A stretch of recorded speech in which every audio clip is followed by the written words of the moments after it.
Okay, good day, YouTubers. This is Josiah Jackson here again concerning the 4G18 project. I'm sorry for the choppy video, but it's the best video coding technology I can get right now. Alright, so down to the topic. We have three roller rockers for the head of the 4G15. Right? This is the original one. Right? This one, which is the biggest, is from a 4G93 GDI. They use the same types. And this one is from a 4G15 GDI. Now, in changing, well, this is what I have in currently, the ones from the 4G93. And I realized, well, to me, from butt dynoing, I'm losing a little mid-range, well, from initial to mid-range torque, but you get a good amount of power in the top end. This one is, let's say, about the same thing, but this one here in particular, the original one, this one here gives you more lower end torque, and I realize the engine is more smooth sounding, but you get, good low end torque, good low end to mid range torque with these. Now, I'd like somebody to correct me if I'm wrong, but the theology here is seeing that the 4G93 roller rocker is more broad. The bearing is more broad than the 4G15 MPI and the 4G15 GDI. So, as I was saying, as the cam lobe will have more area, more surface area to cross to finish the lifting and closing of the valve. The theory is that more air will enter the engine in a way as if you're getting more duration, as in the valve staying slightly open a little longer, because, as I said, it's a little broader than the others, well, than the 4G93. So since the cam lobe slip off area might be on these two edges here, on the bigger one it might be a little further compared to, if you're really seeing what I'm talking about, as in how this is a little broader than the 4G15 GDI and the 4G15 MPI. Oh gosh. Anyways, that was the theology there. So I really wanted to get some knowledge from other people. I did some research, and they're saying what really matters is the length of the roller rocker. If you can convert to solid lifters and use shorter ones, it will make, that's where you'll get increase in torque and horsepower. I'm still researching this topic, so anyone can chip in and give me some ideas or tell me about what they think about the theory. You could leave it in the comments below. Alright, I've did some other upgrades that I wouldn't be able to explain right now because this is the COVID-19 season, and it's not easy to get parts or even to generate money to get parts. So I'm currently getting a little oil leak from the cam seals currently behind those two cams. Right, and what else have I done? I've converted back to the silver manifold, silver intake manifold. Right, if you all could remember from other videos I've had in this one right here. Right, I find you get better top end performance with the silver manifold that everyone is used to. Alright, what else have I done that I can see quickly? I always wanted to mention, if I don't remember correctly, I think I've already mentioned it, in this conversion, the stock 4G 15 or 4G 18 pipe does not match back up, the bolt doesn't match back up to the CK distributor head. So I had to kind of do something temporary until I come up with some kind of plating I could put there for it to go neatly. But it's imperative because it holds the pipe from rocking out from the thermostat housing that you can see right here. It goes to the back of it, right here to the back of this assembly here.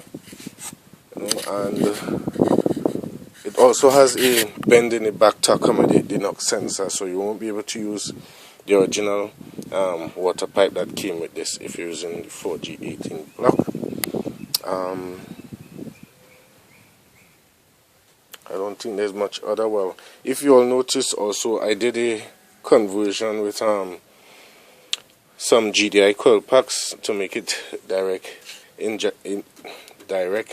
ignition to each cylinder, but I came up on a problem, which is, as I'm glad I mentioned, gapping of the spark plugs.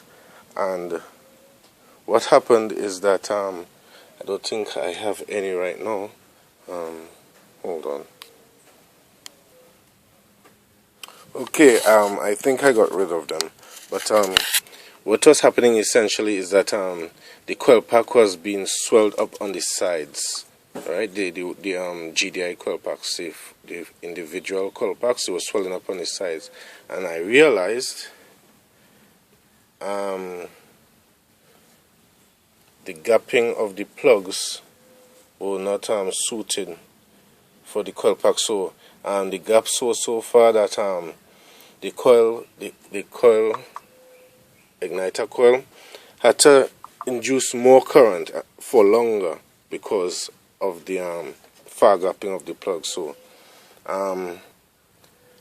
in diagnosing it, it used to drive and then break up when your trip going to higher RPMs. So it all led me to gapping back the plugs. I don't own a feeler gauge right now, but not this one.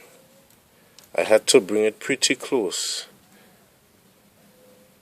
to the tip, if you can see there. Well, this is not the exact plugs. Those that are inside the engine currently are gapped pretty close, but they are closer than this, right?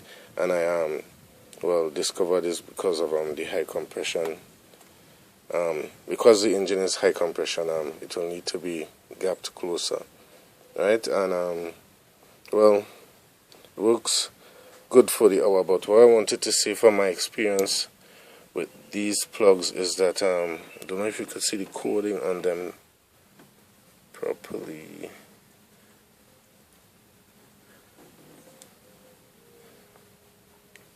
Okay, but I'll just call it out. This is BKR5E. Still can't get it good, but this is BK5. This is the original one, BKR5E, right? And this is BKR6E,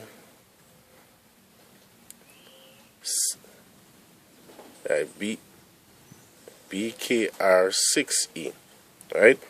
This is a colder plug, right? And then over here we have BKR7E. You call that right? Yeah. BKR7E. Right. What I noticed with the the coldest one here, the BKR7, it breaks up a lot even in idling. It sounds like if the vehicle is missing and you do not get enough power. So I realize it's too cold. I haven't gapped it yet to see well how it works, but as is, it's too cold for the engine. The BK6 now is sort of what you say a mid-range. This is okay. It has to be gapped, but it's okay. Right? BK5 also is okay, but with this type of build, as I explained to everyone, it generates more heat. So in order to cool the engine for it to perform better, I had to put in twin fans. Now these are from, forgive me, these are from a Nissan vehicle, Almera. I couldn't find any bracket to put the fans on for a Mitsubishi, so I'm using this for the interim because it needs to be cooled. Right, they run direct all the time. Right, it does well. It stays way below half during the day, and that's good for me. And it's a single core radiator, by the way. Right, yes, so the reason for trying to use a colder plug was try to extract as much heat away from the cylinders in every way possible, even if it's, you know, minute like this. You know, I was trying to keep things, you know, as cool as possible. So that was just another thing. I don't own proper cameras right now, but in the future I will, but I wasn't able to do videos to explain the events that took place with me during the time. Right, so I think that's basically it. And someone asked about the upgrade with the injectors. The good thing is it delivers power. No, I haven't tuned or anything as yet, right? But it delivers good power, noticeably above the 210. But you will also notice your fuel gauge. It will dip slightly faster than normal because it will provide you the power, but it drinks close to what our 4G93 will take. Our bigger capacity engine will take. You know, but it is not as bad, but you know, very, very close. You know, so you consume more fuel, and you do get more top power, especially in the top end, you know, when you're trying to rev, right? But I'm being advised to use 300cc injectors. I'm trying to do so. I'm trying to just get the injectors original as possible, because these CDH 275, they are used in the 4G69 Mavic single cam engine that also came in the American OZ Lancers. Those type of injectors, I've ordered them off of eBay for I think around 30 something US dollars, right? But they do perform well. I had little timing belt issues that I wanted to get arranged before I could give you all some good runnings of the car against the 4G93. I have some other people with some 4G93 bolt-on turbo projects. You know, the next stage for me, because I do own a turbo, I just need intercooler and piping and a management. I wouldn't be able to afford a standalone, but trying to get one from AEM. I can't remember the name right now, but trying to get one to piggyback this ECU, right? And try to squeeze as much power out of the 1.6 block as possible, right? But in the turbo project, it wouldn't be what to say, boy. Official looking, I'm using the same exhaust manifold and put the turbo to the bottom there. I'm making a bracket for it. It's a Toyota turbo. It's come from a Toyota Prado, a diesel engine, right? Is what I got for the moment, so I'll try it out and gather some data, analyze, see how it works, and until I can afford to do better. Right, so most definitely I'll make sure and video the turbo project. Most certainly I will. Right, but as for now, this is it. But to the original story, I would like to know people's thinking towards the theory I've just explained. The bigger slipper bearing versus the smaller one. And I showed you all earlier the smaller one. Right, I can just pause and get it. Right, I'm back. I've got back one of the original ones. Right, so this is the original one.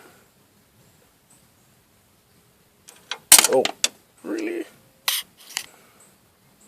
Okay, I'm back. I know I have them in a bad place, but it's the only place that the camera will pick up good right now. So, as I was saying, the first one is 4G15, original, native to this head, right?